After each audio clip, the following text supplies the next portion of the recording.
Good morning guys. आज मी घेतलं होतं किचन आवरायला. साफसफाई म्हटलं की कधीही न संपणारं काम. मला तर इतका कंटाळा येतो ना. 2-3 दिवस साफसफाई करून मी एवढी थकले की आता 2 दिवस आरामच करायचं ठरवलं आहे. काहीच नाही काम केलं.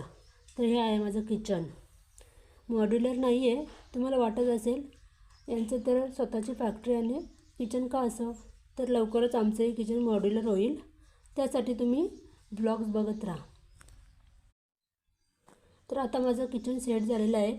इकडे मी कामावरते आणि माझ्या मुलाने बघा काय उद्योग करून ठेवलेत. प्रत्येक घरी असं असतंच. आपण जरा बिझी झालो की मुलं असे उद्योग करतातच. आणि बेडरूमच्या खिडकीच्या बाहेर बघते तर बकऱ्या आणि शेळ्या अशा आलेल्या होत्या. तर आमच्याकडे ना गावाकडे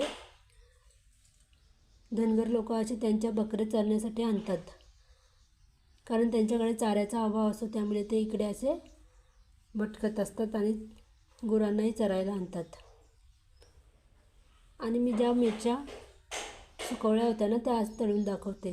तर तळल्यानंतर त्यांचा असा कलर येतो, मस्त कुरकुरीत लागतात. असंच भाजीला काय वाटलं नसेल तर खावं तर हे मिरच्या तळून तुम्ही वरण भातासोबत खाऊ शकता.